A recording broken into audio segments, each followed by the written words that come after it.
So, good afternoon and welcome. Now, see, if you see and listen to this video lecture of mine till end, hardly some 15 minutes, perhaps I am answering all those questions that struck everyone's mind. I mean, whatever the question that you would like to ask me, everyone. So perhaps you will be getting answer to all those questions.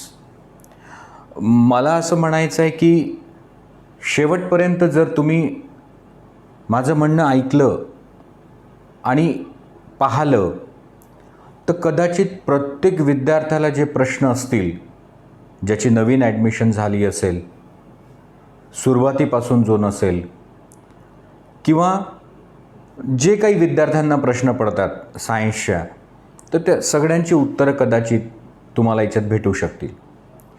मैंने कहा कि late आए हुए बच्चे, पहले दिन से जो बच्चे थे वो, जो नए ज्वाइन करना चाहते, उनके मन में जो भी सवाल है उसके जवाब आपको मिल सकते. और देखो, एक स्वभाव है इंसान का कि वो सुनता नहीं है, देखता नहीं है, उसे लगता है कि जल्दी से कुछ पूछ ले. ऐसा नहीं है. एडमिशन होते ही इतने सारे सवाल आपसे आते हैं कि तकलीफ़ होती है उससे. तो मैं समझता हूँ कि ये आप ही के लिए है. आप ज़रा इसको सुनो, आप देखिए. पहा, जो न्यू स्टूडेंट्स का पहला क्वेश्चन है कि सर क्लासेस कब से शुरू हुए और हमारा कितना सब कुछ गया है, तो मैं बताऊं 7 जून को क्लासेस शुरू हुए थे. चैप्टर 1 रिप्रोडक्शन इन ऑर्गेनिज्म नाम का चैप्टर है.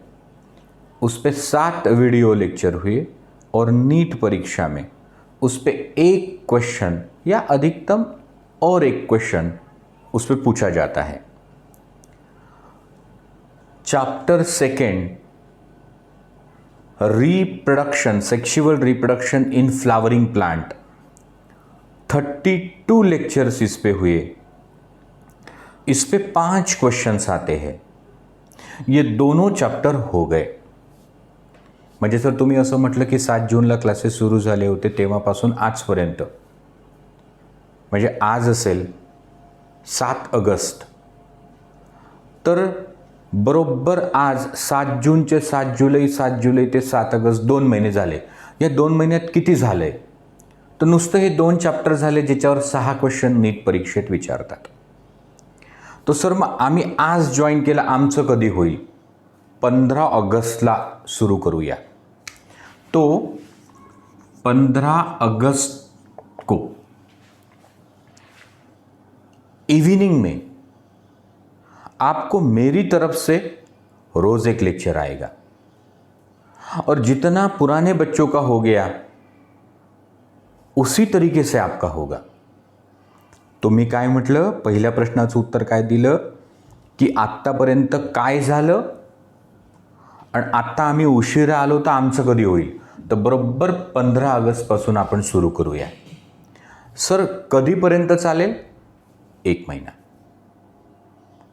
सर 1 महिन्यात पूर्ण जसंच्या तसं होईल? बिल्कुल होईल. ये जो अभी क्लासेस है ना, इनको शनिवार रविवार को छुट्टी रहती है. हम आपको छुट्टी नहीं देंगे, तो उसमें हो जाएगा. ये कितने हैं? 39 वीडियो लेक्चर्स. रोज़ अगर मैं एक भेजूँ तो 39 डेज हो जाएगा. उसमें उसी तरीके से होगा, उतनी ही टेस्ट होगी. तो हा झाला पहिला प्रश्न. दुसरा, सर फिजिक्स केमिस्ट्रीचं किती झालंय? तर मी बायोलॉजीचा टीचर आहे, मला नाही माहिती. पण मला हे माहिती आहे की फिजिक्स 1 फिजिक्स 2 चे 40 ते 42 व्हिडिओ लेक्चर झाले आणि त्यांचं लेक्चर 20 मिनिटाचं असतं. तो फिजिक्स 1 फिजिक्स 2 इनके 40-42 लेक्चर्स हुए और उनका हर लेक्चर 20 मिनट का रहता. केमिस्ट्री का भी 40-42 लेक्चर हुए, केमिस्ट्री 1 केमिस्ट्री 2, उनका भी लेक्चर एक 15-20 मिनट का ही होता है. उन्होंने वो बेसिक पढ़ाया, तो सर वो हमारा कब होगा? तो अब देखो, अगर पूरा आपका नई बैच करेंगे, मैंने कहा कि न्यू स्टूडेंट की अलग बैच बनाएंगे तो आप पिछड़ जाओगे। बजाय इसके मैंने आपको पुरानी बैच से अटैच कर दिया। तो फर्ज करो किसी बच्चे की 15 अगस्त को एडमिशन हो गई, तो वो पुरानी बैच को ही अटैच हो जाएगा और शाम को उसको जो लेक्चर आएगा उससे हम लोग पिछले जितना पोर्शन है वो कवर कर लेंगे। म्हणजे 15 ऑगस्टला जरी कोणी आलं तर त्यांनी पुढचं करायचं आणि संध्याकाळच्या वेळेस 15 ऑगस्टपासून माझं जे लेक्चर येईल त्यात मी मागचं करून घेईल। तो सर ये तो आप करोगे फिजिक्स केमिस्ट्री का।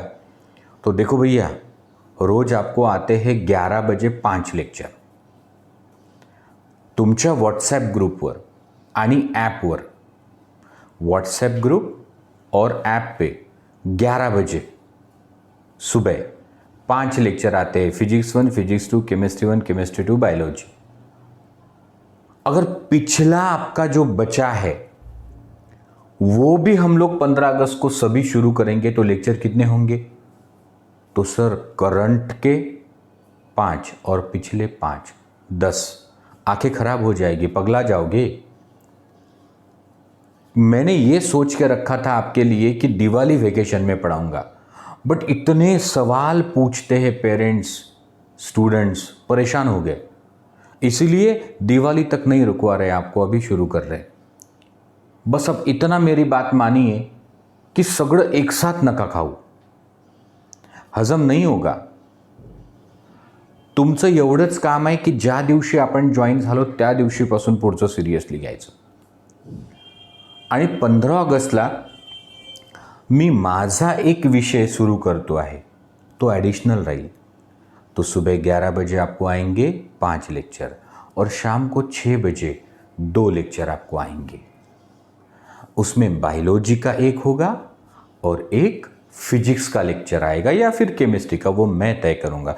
मैं समझता हूँ कि शाम को आपको 1 घंटे के ऊपर काम नहीं होना चाहिए। ये भी आपकी ज़बरदस्ती है, इसलिए आपसे हम परेशान हो गए। पहले का एक दौर था कि टीचर बोलता था सभी सुनते थे, आज नहीं रहा। मला इतके व्हॉट्सअपवर प्रश्न येतात, फोन करून आई वडील विचारतात। नाही तर माझं खूप छान प्लॅनिंग होतं की दिवाळी दसऱ्याच्या सुट्ट्यांमध्ये करून घ्यावं, पोरांना ओव्हरबर्डन करू नये, पण तुमच्या प्रेशरमुळं मला मजबूरी से ये बोलना पड़ रहा है कि भाई 15 अगस्त से ही हम चालू करेंगे और 15 सितंबर से 30 सितंबर, मतलब एक 45 दिनों में आपका हो जाएगा, जैसे का वैसा होगा। और साथ में एक हाथ और सब्जेक्ट ले लेते, फिजिक्स जैसा या फिर जैसे भी मेरे से बन पाए वो। आता तुम्हाला हेही समजलं कधीपासून सुरू झालं, आपलं किती गेलं आणि कसं करून देणार आहे, बरोबर? मला तर वाटतं बेस्ट असं करावं की पहिले बायोलॉजी करून घ्यावं किंवा मग सोबत एक सब्जेक्ट अटॅच करावा, जसं काही पुढे प्लॅनिंग होईल। तो सर 15 अगस्त थी क्यों? अभी कहाँ लोग एडमिशन को आ रहे हैं, they have had their own difficulties. त्यांचे प्रत्येक पालकाचा, विद्यार्थ्याचा स्वतःचा वैयक्तिक प्रश्न असतो। काही लोकांनी ठरवलेलं नसतं, काही रिझल्टची वाट पाहतात, काहीची आर्थिक अडचण असते, काहीचे लॉकडाऊनचे प्रॉब्लेम्स असतात, काहींनी सायन्स घ्यायचंच ठरवलं नसतं। आणि म्हणून आपण 15 ऑगस्टपर्यंत त्यांना वेळ देतो आहे आणि त्याच्यानंतर आपण सुरू करू जे राहिलं त्याच्यावरती। आता तरी माझा ऐक जा, अभी तो मेरी बात मानो, नहीं तो फिर 15 अगस्त को मैंने बायोलॉजी शुरू किया तो सर फिजिक्स कब होगा, केमिस्ट्री कब होगा, that creates a problem to us. फिर एक है सवाल कि सर बुक्स कौन से लेने हैं। तो देखो, आपको सारे टीचर्स के व्हाट्सएप नंबर्स मैंने दिए, ठीक है? आप उनसे पूछ लीजिए कि कौन सा बुक खरीदना है। मैं कैसे बताऊं, मैं बायोलॉजी वाला हूं, मेरा क्या खरीदना है? NCERT 11th text book, NCERT 12th text book, NCERT at your finger tip MCQ book of any publication. म्हणजे 11वीचं NCERT बायोलॉजी, 12वीचं NCERT बायोलॉजी आणि एक NCERT finger tips MCQ solve करण्यासाठी. याच्या पलीकडे काही खर्च करायचा नाही. फिजिक्स केमिस्ट्रीचे टीचर्सला त्यांचं विचारून घ्या किंवा मी तुमच्या वतीनं विचारून तुम्हाला व्हॉट्सअप ग्रुपवर टाकेल. ये एक सवाल मैंने अभी उसको आंसर दे दिया. अब बच्चों का सवाल रहता है कि सर क्लासेस कब शुरू होंगी. तो सुनो, आज की परिस्थिति तो आपको मालूम है कि महाराष्ट्र में 10,000 प्लस पेशेंट निकलते हैं और देश में 50,000 प्लस. आपके माता पिता को या मुझे, बड़ों को, समझदार लोगों को तो नहीं लगता कि और 2 महीने क्लासेस शुरू हो सकते, नहीं लगता है. तो सर समजा ऑगस्ट गेला, सप्टेंबर गेला, मग ऑक्टोबरला जर परमिशन भेटली क्लासेसला तर तुम्ही ऑफलाईन घ्याल का? नाही घेणार. उद्या वर्गात बसलेल्या एखाद्या दुर्दैवानं जर विद्यार्थ्याला तो डिसीज झाला कोविड-19, त्याच्यामुळं इतरांना झाला किंवा शासनाने क्लास सील केला आणि मी क्लासेस घेतोही म्हटलं ना ऑक्टोबरमध्ये, तर कोण आई वडील पाठवणार आहे? उद्या शाळा चालू झाले तर मी माझे मुलं पाठवणार आहे का? नाही पाठवणार. आणि म्हणून मी विचारांती म्हटलं की 1 जानेवारी 2021 पर्यंत तुम्ही क्लासरूम टीचिंगचा विचार करायचा नाही, असंच ऑनलाईन आहे. आणि क्लासमध्ये काही सोनं आहे का हो? मी तुम्हाला पद्धती किती व्यवस्थित व्हिडिओज पाठवून सांगितली आहे की बाबा रे, चॅप्टरची आधी तुझ्याकडं ऑडिओ क्लिप येते, नंतर असे व्हिडिओज, रोज एक व्हिडिओ येतो, चॅप्टर संपल्यावरती टेस्ट होते, त्याचं एक्सप्लेनेशन दिलं जातं, टेस्टचा खूप मस्त ॲनालिसिस येतो स्टुडंटला. याच्यापेक्षा जास्त क्लासरूममध्ये काय होईल? तुम्ही विचार करा. तिथं मी काय करणार आहे? असंच बोर्डावर शिकवणार आहे, असंच पुस्तक समोर ठेवून तुमच्याकडनं वाचून घेणार आहे, तुम्ही टेस्ट सॉल्व करणार आहे, मी त्याचं एक्सप्लेनेशन देणार आहे. उलट तर त्याच्यात प्रॉब्लेम्स हे येतील की तुम्ही स्पष्ट दिसणार नाही किंवा तुम्हाला मी स्पष्ट दिसणार नाही, बोर्डावरचं दिसेल नाही दिसेल, आवाजाचा प्रॉब्लेम येऊ शकतो. ह्या अडचणी असतात. तो 1 जानेवारीपर्यंत मी तुमच्या पुढच्या प्रश्नाचं उत्तर दिलं की क्लासेस ऑफलाईन किंवा वर्गातले होणार नाही. त्यानंतर आपण याचा विचार करू शकतो. नेक्स्ट स्टुडंटचा क्वेश्चन असतो की सर कॉलेजच्या ॲडमिशनबद्दल. मी तुम्हाला कॉलेजच्या ॲडमिशनबद्दल व्हॉट्सअप ग्रुपवर 2 नंबर शेअर केलेले आहेत. ते दोन्ही कॉलेजेस माझेच आहेत.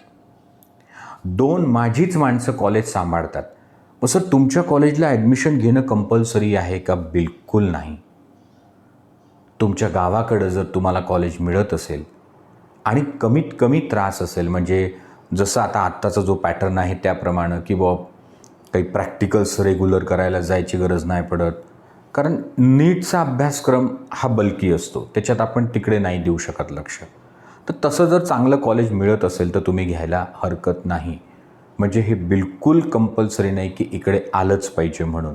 मॅक्सिमम जे स्टुडंट्स असतात तर ते असं समजतात की इथलं हे लोक व्हॅलिडिटी करून देतात, आपले प्रॅक्टिकल्सही करून घेतात, तर यामुळं ते पोरं ॲडमिशन्स घेतात. त्याच्यानंतर पुढचा प्रश्न आहे स्टुडंट्सला येणारा.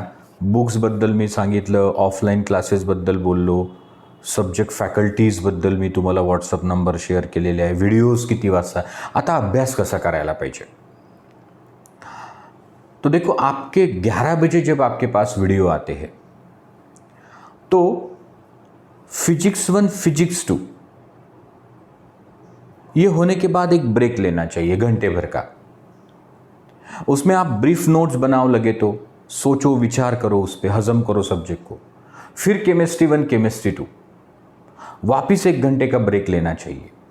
वही ब्रीफ नोट्स बनाओ, सोचो, विचार करो, सब्जेक्ट को डाइजेस्ट करो, और आखिरी में बायोलॉजी. देखो, इसका फ़ायदा तभी आपको होगा.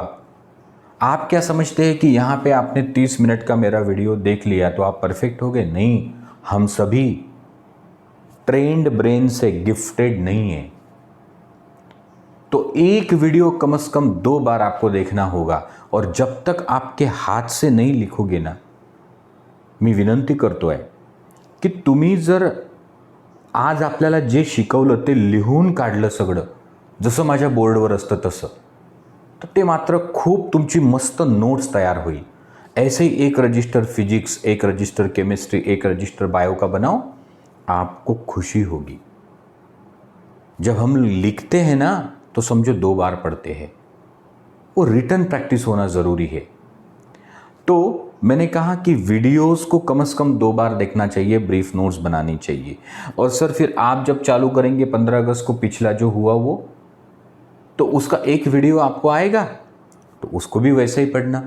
मला आहे ना मनापासून सांगायचं आहे की तुम्ही यार तुमचं मला सांगत नका जाऊ काही. मी खूप व्यवस्थित प्लानिंग करतो. सोते तो भी स्टूडेंट के बारे में ही सोचते, उठते तो भी आप ही के बारे में सोचते. हमारे पर्सनल लाइफ के 8 ही घंटे हमारे पास है. पण तरी आहे ना पालक आणि विद्यार्थी इतके प्रश्न विचारतात, होईल की नाही होईल, कधी घ्याल, तसंच होईल का, शॉर्टकट होईल का, पुढचं. अरे मी सांगितलं ना की आम्हाला तेवढं कळतं. बट एनीवेज, अगला सवाल ये है, ये तो हो गया पढ़ाई के बारे में. सर मग तुम्ही बोर्डाची तयारी करून घेत नाही का? अहो NCERT 11th आणि 12th, NCERT 11 प्लस 12th, ये सिलेबस नीट के लिए है. ऐसा ही स्टेट बोर्ड का 11th और 12th, ये MHT CET के लिए है. और 12वीं की जो बोर्ड परीक्षा है उसके लिए स्टेट बोर्ड का 12वीं का बुक. तो हर लेक्चर ऐसा कॉम्प्रहेंसिव हम बनाते कि नीट की रिक्वायरमेंट भी फुलफिल हो, MHT CET की हो, और उसे लिखते भी आना चाहिए. म्हणजे नीट तयारी करण्यासाठी, MHT CETची तयारी करण्यासाठी आणि बोर्डाची सुद्धा तयारी झाली पाहिजे, ह्या दृष्टिकोनातून असतं. आणि जेव्हा कोर्स कंप्लीट होतात तेव्हा रिटर्न पेपर्सही तुमचे असतात. आता आपल्याला भविष्य माहिती नाही 2 वर्षांना काय असेल ते. नेक्स्ट क्वेश्चन ये है, ऐप पे वीडियो कैसे देखना.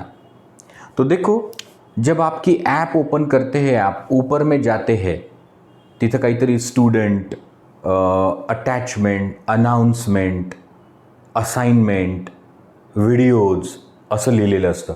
तो वीडियोज में ऐसा फोल्डर्स है, physics 1, physics 2, chemistry 1, chemistry 2 end biology, 5 folders है. उसमें जो वीडियोस हमने डाल के रखे हैं वो डेट वाइज है. आपके पास 2 ऑप्शन है. आप डेट से चेक कर सकते या फिर चॅप्टर नंबर और पार्ट से चेक करते. पण करायचंच कशाला? तुम्हाला सांगितलं ना, तुम्ही जेव्हा जॉईन झाले, समजा आज 7 तारीख आहे, आज ज्या काही 10 पोरांच्या ॲडमिशन झाल्या असतील त्यांनी समजून घ्यावं की आपण 8 पासून पुढे करूया आणि सर 15 ऑगस्टला आपलं सुरू करून देतील मागचं. तर मग कशाला आपण शोधत बसायचं की 7 जूनला काय होतं, 8 जूनला? काही गरज नाही. ते सगळे लेक्चर्स येतील तुमच्यापर्यंत. पण तरी काहींना असं वाटत असेल, काही चोखंदळ लोक असतात की मला पाहूच द्या एकदा, तर त्यांना मी सांगतो की समजा chapter number 2, reproduction in flowering plant, तो त्याचा part 1, part 2, part 3, part 4, part 5 असं करत करत पार्ट 32 तुम्हाला सापडतील. बरोबर? किंवा 3 अगस्त सोमवार, 4 अगस्त मंगळवार, 5 अगस्त बुधवार, 6 अगस्त गुरुवार, 7 अगस्त शुक्रवार. आणि सर फिर 8 और 9 शनिवारी रविवारी लेक्चर्स नसतात. सोमवार से शुक्रवार तक हम जो पढ़ते हैं वो रिवाइज कब करोगे? नोट्स कब चेक करोगे? NCERT को पढ़ के उसमें पॉइंट्स कब डलवाओगे? इसके लिए वो समय होता है. तो ये भी अभी मैंने सवाल का आपको जवाब दे दिया है. आता मी कॉलेजबद्दलही सांगितलं की तुमची इच्छा असेल माझ्या कॉलेजला ॲडमिशन घ्यायची, इथे या, गावाकडे घ्यायची तिकडे जा. तुम्हाला हेही सांगितलं की बोर्डाची MHT CET आणि नीटची पूर्ण तयारी करण्याची माझी जबाबदारी आहे. तुम्हाला हेही सांगितलं सोमवार ते शुक्रवार लेक्चर्स असतात, शनिवार रविवारी नसतात. लेक्चर्स 11 वाजता डाउनलोड होतात. अहो 10 मिनटं वेळ झाला ना तरी फोन येतात की मग वेन द लेक्चर इज. असं नाही, अतिउत्साह चांगला नसतो. प्रत्येकाच्या काही अडचणी असतात. बघा, सगळ्या टीचर्सला असं वाटतं की माझ्याकडे जे आहे ते भरभरून मी माझ्या विद्यार्थ्याला द्यावं. डॉक्टरला असं वाटतं की माझ्याकडे येणारा प्रत्येक पेशंट बरा झाला पाहिजे.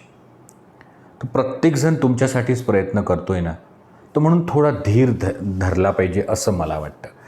हां, त्याच्यानंतर फी स्ट्रक्चरबद्दल मी सांगितलं. मला माहिती आहे की लोकांची आर्थिक अडचण आहे, लॉकडाऊन आहे, बिझनेसेसमध्ये काही नाही आहे अर्निंग, आणि म्हणून बघा, जे 7 जूनला पोरं आले असतील, आज 2 महिने झाले, त्यांनी 10,000च भरले आहे. तुम्ही लोक जे आज 7 ऑगस्टला आले असतील त्यांनी 10,000 भरले आहे, आणि मी 1 ऑक्टोबरपर्यंत नाही मागणार. ऑक्टोबर महिन्याच्या पहिल्या वीकमध्ये मी 30,000 भरायला लावील, त्याच्या 3 महिन्यानंतर 30,000, त्याच्या 3 महिन्यानंतर 30,000. मी कोणालाही एक पैशाचा डिस्काउंट किंवा कन्सेशन देत नाही. ती प्रॅक्टिस नाही. सगळे एक समान, भेदभाव नाही. त्याच्यानंतर स्टुडंटकडनं येणारे जे काही अजून प्रश्न असतात, मला असं वाटतं की तुम्हाला पडलेल्या प्रत्येक प्रश्नाचं उत्तर आता तुमच्यापर्यंत पोहोचलेलं असेल. शेवटी एकच सांगतो की मी माझ्या 24 तासातले 8 तासच स्वतःसाठी काढले आहे, 16 तुमच्यासाठी आहे. तो नका जास्त प्रश्न विचारू, करतोय आम्ही तुमच्यासाठी. आणि बघा, मी सुद्धा तुमच्यासारखाच एक सेमी इंग्लिशचा विद्यार्थी शहरात आलो होतो. 3 महिने मलाही काही नव्हतं समजलं. म्हणून पहिल्याच दिवशी की मला फिजिक्स कळत नाही, केमिस्ट्री कळत नाही असं नाही हो. वेळ लागेल थोडा. 3 महिन्यानंतर मला कुठं समजायला लागलं. पण मला हे माहिती आहे की मी सामान्य विद्यार्थी आहे. तर मी ते लेक्चर शिकवल्यानंतर त्याची नोट्स ते वाचून पाहणे, पुस्तक 2-2, 3-3 वेळा वाचून पाहणे, तो त्याच्यावर मेहनत केली तर त्याचा मला फायदा झाला. त्याच्यानंतर शेवटी सर्व पालक आणि विद्यार्थ्यांना माझं पुन्हा एक नम्र निवेदन आहे की बघा, तुम्ही माझ्याकडे आले आणि फक्त डॉक्टर व्हायसाठी, MBBSला जाण्यासाठी आले, तर असं काही माझ्याकडे ट्युशन लावल्यामुळे कोणी MBBSला आजपर्यंत गेलं नाही. सगळ्यांना एक समान शिकवलं जातं. त्या विद्यार्थ्याची मेहनत, त्याचे प्रामाणिक प्रयत्न, ईश्वरानं त्याला दिलेली बुद्धी, त्याला समजलेलं महत्त्व की अभ्यासाचं, ह्यातून तो स्वतःला शेप करतो. पण आहे ना, हे 11वी 12वी सायन्स फॅकल्टी अशी आहे की तुम्ही शेवटच्या दिवसापर्यंत प्रामाणिक प्रयत्न करा, कुठे ना कुठे करिअर तुम्हाला भेटेल. शेवटी हे सांगतो की नीटच्या स्कोअरवर MBBS, BDS, BAMS, BHMS, physiotherapy, occupational therapy, veterinary science, BSc nursing, speech therapy, यात कुठंतरी करिअर करता येतं. याच सिलेबसच्या आधारावर MHT CET जर दिली, agriculture, horticulture, forestry, BTech agriculture engineering, food technology, BSc biotechnology, agriculture biotechnology, आणि सगळ्या इंजिनिअरिंगला जाता येतं. त्याच्यानंतर काही स्टुडंट्सचा हा असा अडचण असू शकते की सर आम्ही मॅथ्सवाले आहे, तर माझ्याकडे तुम्हाला फक्त फिजिक्स, केमिस्ट्री आणि बायोलॉजीच मिळेल. मी कधी नाही म्हटलं की मी मॅथ्सबद्दल काही करेल. तुम्हाला जिथे वाटतं तिथं तुम्ही गणिताची ट्यूशन लावायला मोकळे आहात. मी तुमची कधीच अडवणूक करणार नाही. फक्त प्रश्न हा आहे की जेव्हा केव्हा देवाच्या कृपेने ऑफलाईन क्लासेस होतील तर तुमचा गणिताचा वेळ इकडे मधात नाही आला पाहिजे, कारण हा शेड्यूल आम्ही कोणासाठी चेंज करणार नाही. तो आईवडिलांना माझं एक अशी विनंती आहे की थोडं बघत जा. ते जे student overview, test, announcement, assignment, videos, live lecture, तिथे परफॉर्मन्सही असतो. तर त्यात जाऊन आपल्या मुलांनी किती टेस्ट दिले आहे, तर त्याला किती मार्क्स आहे, त्यात खूप सुंदर ॲनालिसिस येतो. थोडं लक्ष देत जा. आणि बघा, संतती हीच खरी संपत्ती आहे. तो आईवडील, जसं मी 2 मुलाचा वडील आहे, तर मला असं म्हणायचं, थोडं मुलाच्या अभ्यासावर लक्ष द्या. तुम्ही विचारलंच पाहिजे की आजचे लेक्चर्स ऐकले का, तुम्ही टेस्ट देता का, दाखव मला तुला किती मार्क आहे, तुझी इन्स्टिट्यूटमध्ये कितवी रँक आहे, थोडं विचारायला पाहिजे. एवढं मोकळं सोडणं बरोबर नाही बरं. त्याचे म्हणजे लॉ ऑफ कर्म ज्याला म्हणतात की चांगले कर्म चांगलं फळ, आणि नाही केले तर मग तसं वाईट फळ येतं. ह्यापेक्षा जास्त मला काही बोलायचं नाही आहे. थँक्यू. God bless you.